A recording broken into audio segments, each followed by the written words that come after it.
All right, welcome back to this lecture for English 340, Survey of English Literature 1. Today we're going to talk about that weird period in English history when English was French, or England was French. I should say more accurately that the ruling class of England, the people who had the resources to enjoy things like books and poems, were largely French-speaking. They came from the aristocracy of Normandy originally and settled in France. They displaced the English rulers there, and the dynasties that ruled France for the next hundreds of years would be French-speaking. It wouldn't be till the 1300s that English became a court language and a legal language and a prestige language again, as we'll discuss later on. So today we're going to talk about the Anglo-Norman literature and culture, and specifically the most famous poet of that period, Marie de France, the first known woman writer in England. This here is a picture of the legendary Queen Eleanor of Aquitaine, who was the wife of Henry II of England and a great patron of the arts. A very interesting woman. You should check out her biography. Real medieval girl boss. And yes, she gaslit, gatekept, and girl bossed. So yes, let's talk about the Anglo-Norman world. This is England up here. This here is the Duchy of Normandy, which invaded France and also ended up ruling. The same dynasty ended up ruling for a very long time, much of France. This was the Kingdom of France, and all of this technically was under the England of the English king. Though he formally owed fealty to the French king for these domains, he basically ruled them on his own. And during this period, French is spoken by the ruling class of England, Latin is used by the clergy, and English mostly stops being used for literature, although there are a few texts that survive, often monastic ones, and mostly earlier in this period. During this period, some important authors are Marie de France, Chrétien de Troyes, who is writing at the court of the Countess of Champagne, Geoffrey of Monmouth, who wrote in Latin, and he wrote many of the original versions of the Arthurian legends that we know. Wace and Layamon were both poets who translated Geoffrey of Monmouth into the vernacular, into French and English. And then there was an author named Thomas of Britain, a French who wrote in French from this period and was a writer of romances. So let's talk about Anglo-Norman England. This here is the actually King Edward the Confessor, an old English king who was still held up as kind of like a model king and whose laws were referred to by the Norman rulers. 1066, the Normans invade and conquer England. I'm not going to get into the details of that. I have other videos on that in my History of the English Language series if you're interested.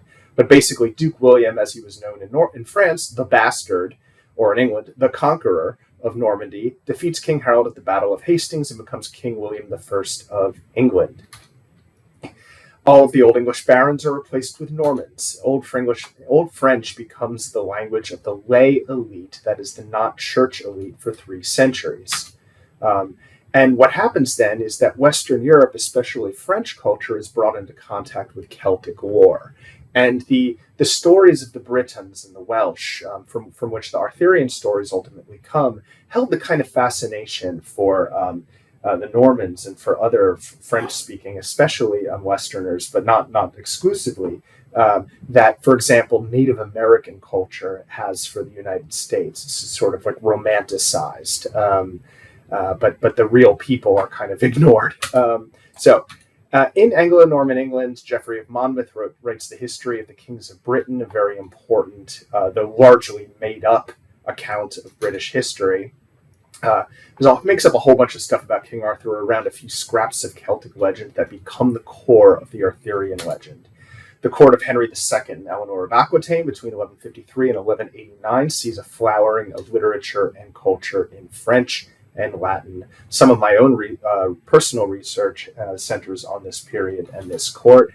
Written English survives only in religious writing and historical chronicles. Spoken English continues, however, for 90% of the population, turning gradually into Middle English, borrowing many, many words from French, and losing some of the particular kinds of complexity that had belonged to its status as a German language, like such things like having object cases like they still have in German. We only have cases for pronouns now, he, him, his, for example. We don't just say he, we say he, him, his. But we used to have cases for all kinds of nouns, not just pronouns. Another cultural development that's important for the text that we're going to understand is the development of the idea of chivalry and the knight as a cultural hero, the development of romance as a literary genre, kind of idealizing the knight. And the idea, this phrase was first coined by a German sociologist named Norbert Elias, of the civilizing process through which an unruly warrior class that is kind of the epitome of what some people might call toxic masculinity, just pure violence and assertion and domination, are turned into our idea of the courtly knight that follows a code of behavior that includes ideas of, like, for example, the strong serving the weaker. Germanic warlords are Christianized in behavior and civilized through behavioral codes, conduct manuals, and literary models, such as the romances that we're going to read. The knight is turned not just into a mounted fighter, but a faithful warrior, a Christian faithful lover, a faithful Christian, and a faithful lover. The idea of the knight as serving women develops during this time at courts for texts that are written often for audiences that feature many aristocratic women.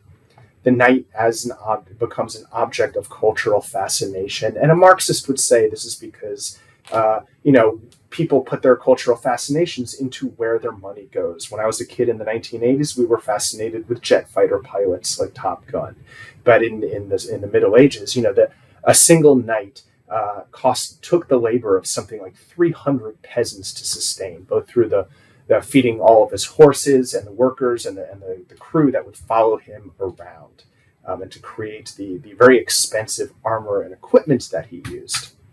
The word romance itself here is not connected necessarily to our modern idea of romance as a genre involving lovers who overcome obstacles, although there is a direct lineage from the older version of romance here to our modern understanding. But it comes from the word roman, written in the vernacular, Roman, not Latin, but the romance that was spoken by actual people, not the church, which included the languages we now know as French, Italian, Provençal, Spanish. A little bit more about this whole deal. Chivalric romances inhabit recognizable universes, shared kind of like mythoses that we have familiar, repeatable characters from, including Arthurian England, the France of Charlemagne, and ancient Thebes or Troy. Familiar characters and stories get reworked, re-examined, and elaborated.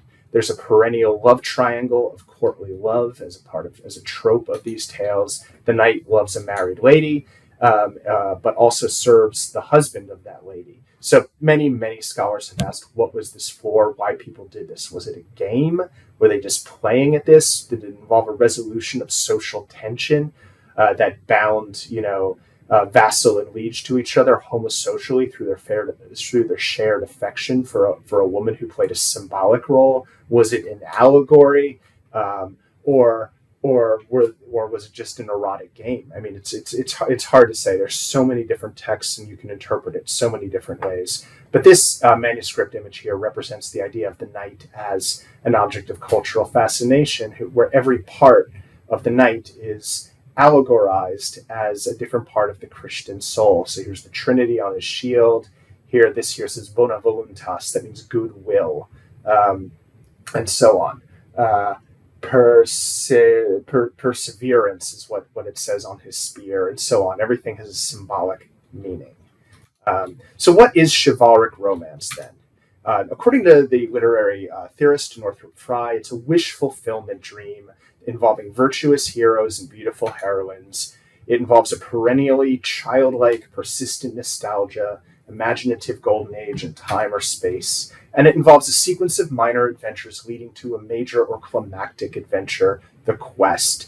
In this sense, many of our YA novels that involve a chosen one or a hero who moves through society and confronts a kind of like evil opponent is a new version of the chivalric romance, as are westerns and science fiction fantasy stories. In all of these cases, heroes and heroines represent cultural ideals. and go forth on their behalf. Another thing about the chivalric romance is while it may be tied to specific settings like Arthurian England or ancient Troy, it's ahistorical because these settings are legendary in time and space and only peripherally connected with documented history. If you're interested in learning more about Northrop Frye, I have a video on him called something like Archetypal Criticism. So let's talk specifically about the author we're looking at in this class, Marie de France, writing in the late 12th century. She is the author of a type of poem called Lays. This is a Breton narrative poetic form. Breton was a Celtic language still spoken in northwestern France, closely related to Welsh. When the Angles and Saxons invaded Britain, some of the Britons went to Wales, what is now Wales, on the western part of the island of Great Britain, and also some went to what's called Little Britain or Britannia, Parva Britannia, which is a peninsula on the northwest corner of France, and they had their own Celtic kind of lore and poetic forms, which Marie de France borrows, and who is apparently a Breton herself, and translates into French, or translates the form into French. Lays are written in the Anglo-Norman dialect of Old French. The Breton culture is a Celtic culture linked to Welsh and Arthurian lore, and there are narrative patterns of medieval chivalric romance in her stories. It's a kind of an early instance of this developing genre that would explode in the 1200s and 1300s and continue even into the 15 and 1600s, and has never really died out. It's just been transformed. It involves noble lovers facing crises and obstacles and challenges that are often fantastic and supernatural in nature. There is, in Marie de France's own work, there is often humor and subtle social satire. Her work, Biscleret, involves werewolves. We're not reading that in this summer section, but I recommend it. It's a great read. We will be looking at Lanval. Lanval is a knight of King Arthur's court who is overlooked by the king, but a fairy lady falls in love with and gives him unlimited wealth if he keeps her secret. I got my pronouns backwards there. Sorry, don't cancel me. Guinevere puts this to a test, which he fails. What are the values that Lanval was forced to choose between? What does the story say about the moral life of King Arthur's court? How does this poem challenge the ideology of chivalry? What is the importance of wealth in it? What do you think of the ending? Was it satisfactory to you?